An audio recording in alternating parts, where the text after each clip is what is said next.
Welcome to today's explainer. Look, if you're focused on elevating your life and you are ready to learn exactly how to do it, you are in the perfect place. Today, we're breaking down a fascinating source that outlines the absolute blueprint for wealth and happiness. And it all starts with one core, maybe slightly uncomfortable premise. Your income will rarely exceed your personal development. Sure, sometimes income takes a lucky jump, but unless you grow out to meet it, it's usually going to come right back down to where you are. I mean, if somebody hands you $1 million, you'd better become a millionaire quickly on the inside, or that money is going to disappear. It's a hugely powerful concept, and our explainer today is going to show you exactly how to build that internal wealth. Success is something you attract, not something you pursue. This completely flips a common misconception right on its head. You know how most of us are taught to chase success, to run after it? Well, the source material argues that to get more out of life, you actually have to work harder on yourself than you do on your job. You don't chase wealth and happiness. You become the kind of person who attracts them. Because true happiness isn't contained in what you get, it's contained in what you become. So, here is our blueprint for today. First, the secret to wealth. Then, step 1, get ideas. Step 2, go to work. Step 3, do it right. And finally, the tomorrow challenge. Let's get right to it. Section 1, the secret to wealth, shifting the paradigm. As the anecdote of Mr. Shaw beautifully illustrates, the fundamental shift here is realizing that a lack of money isn't your actual problem. A lack of ideas on how to create wealth is. Okay, let's dive into this. We've got a really simple 3-step framework here for completely transforming your lifestyle and your personality. Step 1 is to get ideas, step 2 is to go to work, and step 3 is to do it right. If you master these 3 things, literally everything can change. Moving to step 1, get ideas, find out how things work. Basically, to change anything, you must deliberately study success and write those findings down until they really take root. So, how exactly do we do that? Well, there are 3 totally practical methods you can use to constantly gather these life-altering ideas. You read, you listen, and you observe. Now, think about the stark contrast between standard education and self-education. Standard education, that's going to get you standard results. And hey, if you want standard results, that's totally fine. But if you want to go way beyond that, you have to look to self-education. You could learn through your own brutal trial and error, sure. But the much smarter way is to learn from other people's experiences. Reading a single book where a successful person has written down exactly how they achieved their goals, that could literally save you 5 years of stumbling around in the dark.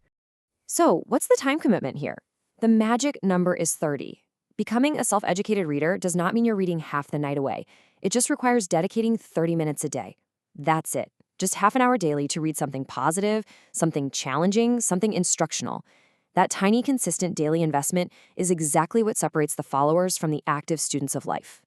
The second method for gathering ideas is the art of listening. Obviously, you want to get around successful people and really listen to what they say and how they say it. But here is a wild twist for you. You can also learn a ton from unsuccessful people. You need to be taking notes on both the positive and the negative. Find out what poor people are reading and simply don't read it. By paying attention to both sides of the spectrum, you map out exactly where the pitfalls are and exactly where the gold is buried. And this actually leads to one of the most humorous, yet highly specific pieces of advice from our source. Buy a successful person a 9-course dinner. Seriously. If you're not doing as well as you'd like, go find someone who is, and spend $50 to $800 taking them out for an incredible meal. Why in the world would you do that? Because if you can get a successful person to eat and talk for 2 hours, they are incredibly likely to drop some income-multiplying ideas right into your lap. Unsuccessful people usually won't do this. They think the rich person should buy their own dinner. But that is exactly the mindset you have to break to get access to those transformative ideas. And this brilliantly illustrates the third method, observing.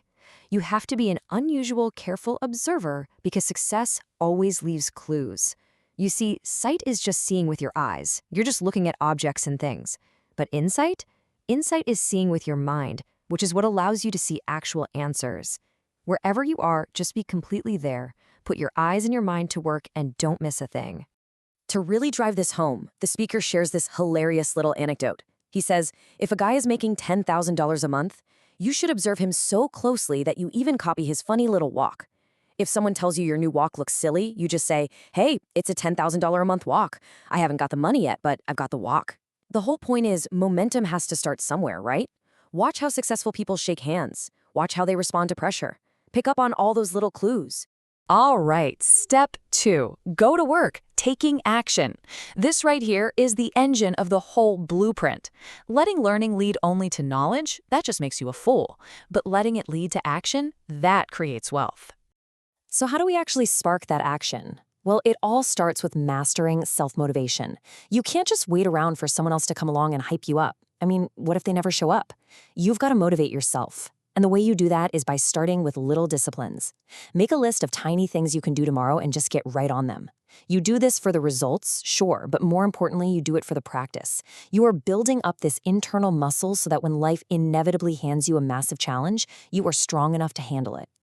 Moving to step 3, do it right, the guardrails. As you start taking action on all these new ideas, you need a little caution to make sure you're trusting the process properly. Basically, don't try to beat the system. Look, when some people learn just enough to get by, they start cutting corners, shading the truth, and looking for cheap answers. The source warns us strongly against this. Don't compromise on doing it right, even if it takes a little longer. Because if you're constantly looking for cheap answers, you are going to wind up with a cheap life. Figure out how it works best and have the integrity to do it exactly that way. And finally, the Tomorrow Challenge, the ultimatum. This source material, originally delivered way back in 1981, ends with a powerful challenge that is literally just as relevant today. Which leaves us with this massive question. What are you going to do starting tomorrow? Seriously, what are you going to do starting tomorrow that will actually make a difference in your life's direction? Because here's the hard truth. If you don't do something different starting tomorrow, guess what? It's going to be exactly the same. If you want to know what your next 5 years are going to look like, all you have to do is look at your last 5. They will be identical. Unless you take this blueprint and you change it all, or change a little, or just change something starting tomorrow. The choice is 100% yours. Thanks so much for joining me on this explainer, and I really hope this sparks the curiosity you need to get out there and get to work.